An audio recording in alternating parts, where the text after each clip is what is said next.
4강은 우리 금속결합에 대해서 한번 배워보도록 하겠습니다.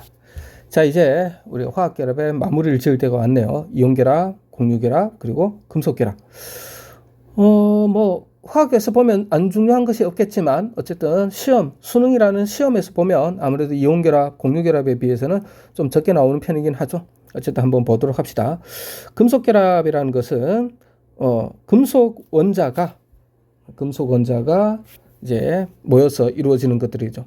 금속 원자의 특징은 전자를 잃고 양이온되기가 쉽다.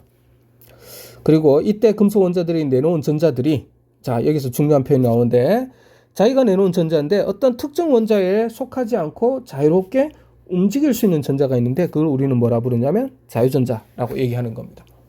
그러니까 전자가 자유롭게 움직이면 우리가 전류가 흐를 수 있는 조건이 되는 거죠. 자, 금속결합이라는 것은 금속 원자들 사이에서는 금속결합에서 전자를 이렇게 내놓으면, 금속 원자들이 전자를 내놓으면 바로 뭐로 변신하냐면 금속 양이온이 변신합니다. 이런 금속 양이온들이 규칙적인 배열을 이루고 있다라고 하는 것은 이제 고체 상태로 있다는 건데, 이루고 이렇게 나온 돌아다니는 전자, 즉 자유전자들이 금속 양이온 사이를 매우 자유롭게 휘젓고 다니는 상황이 펼쳐지게 되죠. 그러면 금속 양이온과 자유전자 사이에는 정전기적 인력이 작용하여 이루어지는 금속결합을 하게 됩니다. 무슨 말이냐면 지금 오른쪽 그림을 한번 살펴볼까요? 자, 이런 그림이 있다면 이렇게 되는 거죠. 자, 이 친구가 내놓은 자유전자가 있을 텐데, 이 친구가 내놓은 자유전자가 이렇게 선처럼 자유롭게 움직인다. 그게 자유전자죠, 그지? 그러면 자유전자가 없다라고 한번 생각해 보면 이 친구는 양이온이에요. 그럼 이 친구도 뭐가 된다? 양이온입니다. 여기도 마찬가지고 뭐가 있죠? 양이온이고, 여기도 마찬가지고 전부 다 양이온이 규칙적으로 배열되는데, 이러면 뭉칠 수가 없죠? 무슨 힘이 작용하기 때문에? 서로 반발력이 작용하기 때문에. 양이온과 양이온 사이는 청력, 반발력이 작용하지만. 하지만 이 첫 번째 양이온이 내놓은 이 전자가 돌아다닌다 그랬죠? 돌아다니다가 여기쯤 오면 바로 뭐냐면 이 금속 양이온과 이 자유전자 사이에 인력이 사용하게 됩니다. 그리고 또 옆에 있는 이 양이온, 금속 양이온과 요 사이에 지나가는 자유전자 사이에 인력이 작용하게 되죠. 그래서 이 자유전자를 뭐로 해서 매개체로 해서 이 두 개를 서로 연결시켜 주게 되는 거죠. 그러면 이 자유전자는 여기서 묶여있는 게 아니라 자유전자니까 또 돌아다니겠죠. 또 돌아다니다 보면 여기쯤 올 수 있을 겁니다. 그러면 이 친구와 이 친구를 매개체로 해서 연결주고, 여기 돌아오게 되면 이 친구와 이 친구 양이온들을 엮어주게 되는 거죠. 다른 자유전자도 마찬가지죠. 이 자유전자가 돌아다니다가 여기 오면 이 금속 양이온과 이 금속 양이온을 자기 자유전자점을 매개체로 해서 엮어주는 거죠. 그러니까 수없이 많은 자유전자들이 돌아다니면서 수없이 많은 금속 양이온들을 서로 뭐 해주는 효과가 발생한다? 서로 묶어주고 엮어주는 효과가 발생한다는 거죠. 이런 식으로 결합되는 걸 우리가 뭐라 그런다? 금속결합이라고 부르는 겁니다. 그래서 고체, 규칙적인 배열을 이루는 고체가 되었을 때는 결정이란 말을 쓸 수 있다고 그랬죠? 금속 결정이 되는 겁니다. 그래서 결국 자유전자가 규칙적으로 배열된 금속, 고체 상태로 있는 금속 양이온들을 이어줘서는 매개체 역할을 하더라. 그게 바로 금속결합이다가 되겠습니다. 그래서 금속결합의 키워드는 뭐라고 해도 자유전자입니다. 자, 그렇다면 이온결합과 공유결합과 다른 금속결합만의 특성은 뭐냐? 자, 금속결합은 전기전도성과 열전도성이 좋다. 사실 아주 간단한 거예요. 왜냐하면 전기전도성이 좋다라는 것은 전자가 움직이는 건데, 금속에는 자유롭게 움직일 수 있는 전자가 있죠. 우리가 흔히 말했던 무슨 전자? 자유전자가 있으니까 자유롭게 움직이니까 당연히 전기전을 통하는 건 당연한 얘기고, 그럼 열전도성이 왜 좋으냐? 자, 열전도성은 이렇습니다. 만일 내가 이 금속, 이런 사각형의 금속이 있다. 그럼 이 선생님 이 귀퉁이를 뭐 했다? 가열을 합니다. 자, 일반적으로 가열했을 때 이 물질들이 뜨거워지는 것은 점차 이렇게 열이 전달되어서 뜨거워지겠죠. 하지만 금속은 어떻게 뜨거워지는 방식이 좀 다른데, 어떻게 뜨거워지냐면 여기에 있던 자유전자가 하나가 있겠죠. 이 전자가 뜨거워진 자유전자가 점차 전달이 되는 것이 아니라 자기가 열을 가지고 이렇게 휙 빠르게 이동을 할 수 있다는 얘기입니다. 여기 있는 자유전자도 어떻게 빠르게 이동하죠. 여기 있던 자유전자가 와가지고 뜨거워져서 다시 돌아가게 되죠. 그래서 수없이 많은 자유전자들이 가해라는 곳에서 열을 받아가 직접 열을 가지고 빨리 뛰어다니면서 전달하기 때문에 금방 뜨거워지는 겁니다. 그래서 금속들의 가장 특징 중에 하나인가 바로 뭐냐면 열전도성이 매우 좋다라는 거죠. 그래서 자유전자가 금속 내에서 자유로 이동하면서 전하 또는 열 에너지를 운반하기 때문이다. 전하를 플러스, 마이너스, 사실 이제 마이너스 전자겠죠, 그죠? 그리고 열 에너지를 직접 운반하기 때문에 직접, 그래서 전기전도성과 열전도성이 매우 좋다라고 생각하면 됩니다. 자, 그 다음에 이런 금속들은 온도가 높아지게 되면 전기전도성은 감소하는, 즉 그걸 우리가 저항이 증가한다고 얘기하죠. 그 이유는 뭐냐라고 얘기를 하면 밑에 있는 그림 가지고 설명을 할 수가 있습니다. 어떤 금속이 있을 때 온도가 낮을 때와 온도가 높을 때를 비교를 해보면 우리의 움직임은 다르죠. 여러 가지 원자들의 움직임 중에 하나가 있는데 바로 진동이 있습니다. 진동. 온도가 낮을 때라는 것은 에너지가 작을 때라고 보면 돼요. 그리고 온도가 높을 때는 반대로 에너지가 높을 때가 되겠죠.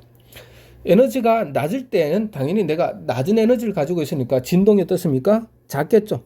그래서 지금 왼쪽과 오른쪽에 있는 그림에 보면 진동하는 범위가 다르다는 거죠. 그러면 이건 뭘 말하냐면 자유전자가 이렇게 자유롭게 막 움직여야 되는데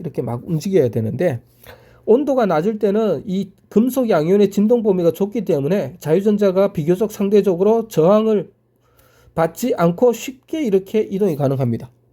하지만 온도가 높아서 금속 양이온의 진동 범위가 넓어지다 보면 자유전자가 부딪히고 해가지고 이동이 원활하지 않게 되는 거죠.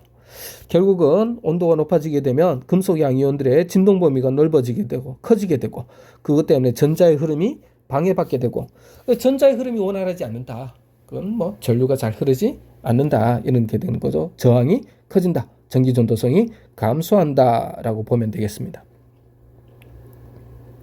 그 다음에 금속의 성질 중에 또 하나 많이 나오는 표현이 바로 전성, 연성입니다. 늘림성, 연성, 뽑힘성 같은 말이고 표짐성, 전성 같은 말입니다. 자, 금속은 비교적 단단한 결합이지만 단단하다라는 건 뭐라겠죠? 결합이 강하다 그랬죠. 힘을 가하면 변화가 나타난다. 차이가 있는데 바로 무슨 차이가 있냐면 밑에 그림에 가지고 설명할게요. 이것 얘기할 땐 항상 비교하는 것이 금속 결정과 이온 결정의 차이를 비교를 합니다. 용어로는 변형이냐 파괴냐. 자, 이온 결정은 수업 시간에도 한번 얘기했지만 이런 결정 구조 양이온, 음이온이 끊임없이 이어진 구조에서 요 밑에 있는 두 칸을 한 칸만 요만큼만 이동을 딱 시키게 되면 지금처럼 플러스 마이너스 플러스 즉 요 구간이 요 곳에 바로 무슨 힘이 생긴다? 서로 밀어내는 반발력, 청력이 생기기 때문에 여기가 바로 파괴되고 깨지게 됩니다. 하지만 금속 같은 경우는 비슷한 힘으로 이렇게 때렸다 그러는데 이렇게 역시 배열이 바뀌겠죠. 근데 배열이 바뀌는데 중요한 건 뭐냐면 금속 결합의 특징이 바로 뭐냐면 이 자유전자가 돌아다니면서 엮어준다 그랬죠. 그래서 이 자유전자 하나를 예를 들면 여기 오면 이걸 두 개를 엮어주고 여기 오면 이 둘을 엮어주고 이렇게 돌아다니다 이 둘을 엮어주고 그러는데 자, 모양이 바뀌었다 그랬죠. 변형이라고 그랬습니다. 바뀌어도 중요한 건 뭐냐면 금속 결합 자체가 깨지지는 않아요. 왜냐하면 이렇게 배열이 바뀌더라도 여기 있던 전자가 여기 들어가게 되면 이 둘을 엮어주는 거예요. 또 돌아다니다가 여기 오면 이 둘을 엮어주고 또 돌아다니다가 여기 오면 이 둘을 엮어주고 그러니까 양이온들의 배열이 살짝 힘에 의해서 가해주는 충격에 의해서 살짝 바뀌더라도 양이온과 음이온 사이에 뭐가 들어갈 수만 있으면 전자들이 움직일 수만 있으면 자유전자를 매개체로 해서 금속 결합이 이루어지기 때문에 금속 결합이 깨져서 즉 파괴되거나 그러진 않다는 겁니다. 단순히 옆으로 한 칸 정도, 반 칸 정도 지금 그림처럼 모양이 약간 바뀌는 것 뿐이죠. 직사각형에서 뭐 이런 모양으로 이런 식의 모양이 바뀐다라는 거고 반면에 이온 결정 같은 여기가 아예 깨져버리는 거죠. 파괴돼 버리는 거. 그런 것들이 바로 차이가 있다. 이런 얘기가 되는 겁니다. 다시 되돌아가면 바로 뭐냐면 이런 식으로 해가지고 이렇게 해서 망치로 때리고 해서 만약 이렇게 어떻게 돼? 두 줄로 요것들을 요 칸으로 내렸다 생각 한번 해봅시다. 이렇게. 그럼 긴 모양이 되겠죠. 그지?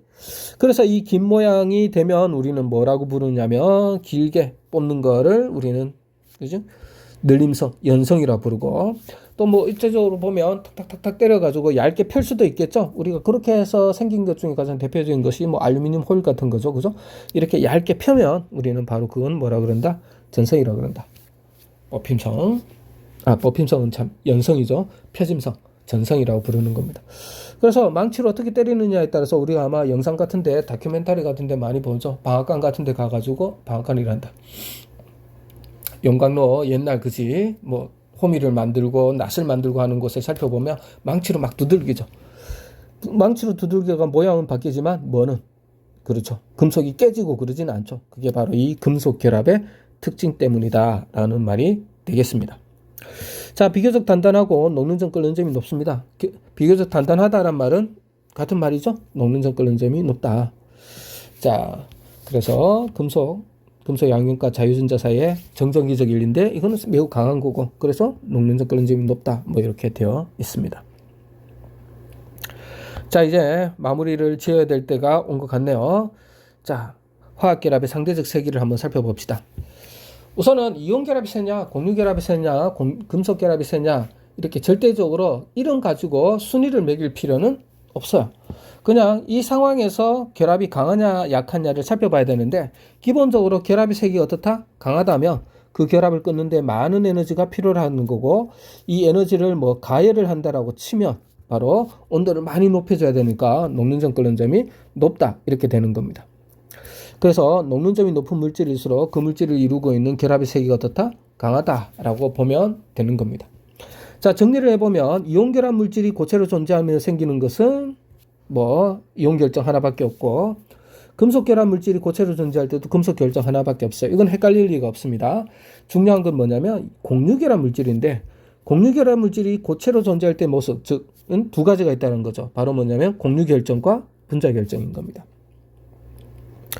근데 이 이온결합은 이온들 사이에서 강한 정전기적 인력, 금속결합은 자유전자와 금속 양이온 사이에서 강한 정전기적 인력, 그 다음에 공유결정 같은 경우는 흑연 다이아몬드 예를 들었었죠. 원자 간의 강한 공유결합, 강한 단단한 뭡니까? 끊기 어렵다가 되는 거죠. 하지만 그리고 사실 이 세 개는 누가 강하냐고 여러분들이 굳이 찾을 필요는 없습니다. 상황에 따라서 다 틀리기 때문에. 하지만 분자결정 같은 경우는 끊어야 되는 것이 뭘 끊냐면 화학결합을 이루는 금속 양이온과 음이온 사이를 끊는 게 아니라 공유결합을 이루고 있는 비금속 사이를 끊는 게 아니고 그 다음에 금속결합을 이루고 있는 금속 양이온과 자유전자 사이 결합을 끊는 게 아니라 그렇게 만들어진 공유결합으로 만들어진 분자와 분자 사이에 분자 간 결합을 끊는 거고 이 분자 간 결합은 원자 간의 결합, 즉 지금 우리가 하고 있는 세 가지 화학 결합과 비교할 수 없을 정도로 약하죠. 그래서 끊기가 쉽다. 그래서 유일하게 이 분자 결정은 이전에 있는 이온 결정, 금속 결정, 공유 결정에 비해서 분자 결정 물질은 상대적으로 매우 차이가 많이 나는 편입니다. 그래서 낮고 반면에 공유 결정이라든지 이온 결정, 금속 결정에 비해서는 대체로 녹는 점, 끓는 점이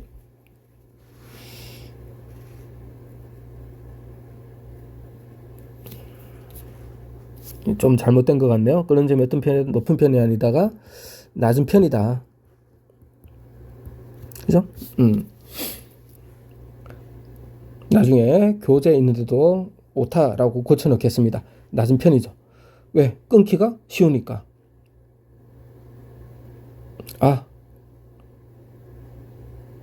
선생님이 잘못 얘기했네요. 다시 정정하겠습니다. 다시 읽어보니까 이렇게 되어 있네요. 뭐라고 되어 있냐면 흑연 다이아몬드 같은 원자 간의 공유결합하고 있는 공유결정의 경우 이온 결정이나 금속 결정에 비해 대체로 녹는 점과 끓는 점이 높은 편이다. 그지? 근데 이건 사실 중요한 거는 아니에요. 아까도 말했지만 대체로는 그렇지만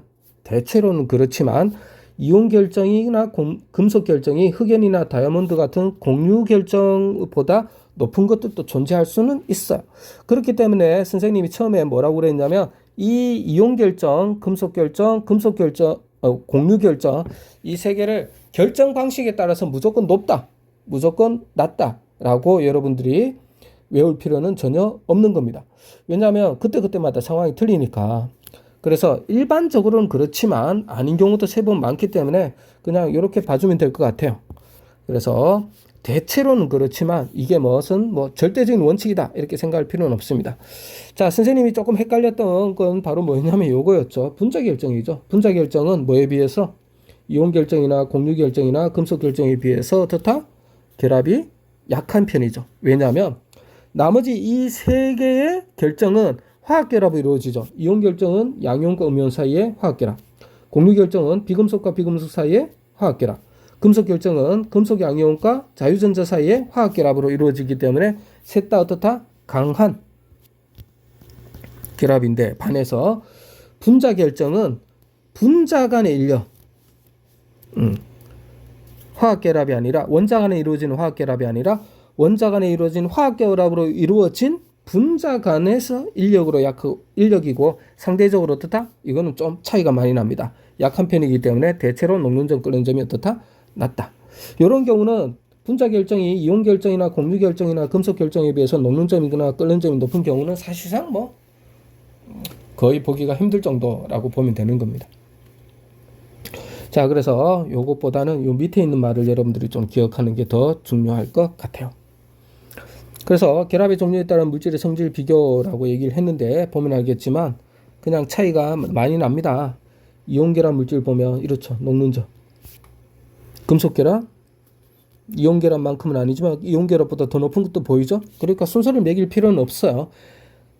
다 긁어 모아보면 대체로는 그렇다지만 꼭 그게 중요하진 않고 공유 결합은 꽤 높은 순서를 계속 해놔. 그죠? 공유 결합 중에 공유 결정, 원자 결정이죠. 하지만 누구는 보세요. 상대적으로 어떻습니까? 비교가 안 될 정도로 낮죠. 바로 이네들이 누구 물질이다? 바로 분자 결정 물질이거든. 그지? 자, 이렇게 해서 여기가 이온 결정, 여기는 공유 결정, 여기는 분자 결정, 여기는 금속 결정이라고 보면 되는 겁니다.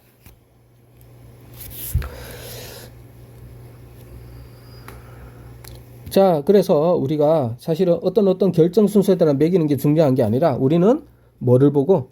녹는 점을 보고, 그죠? 녹는 점이 이렇게 됐기 때문에 뭐가? 결합력에, 이건 이온 결합 물질이고 이것도 이온 결합 물질이죠?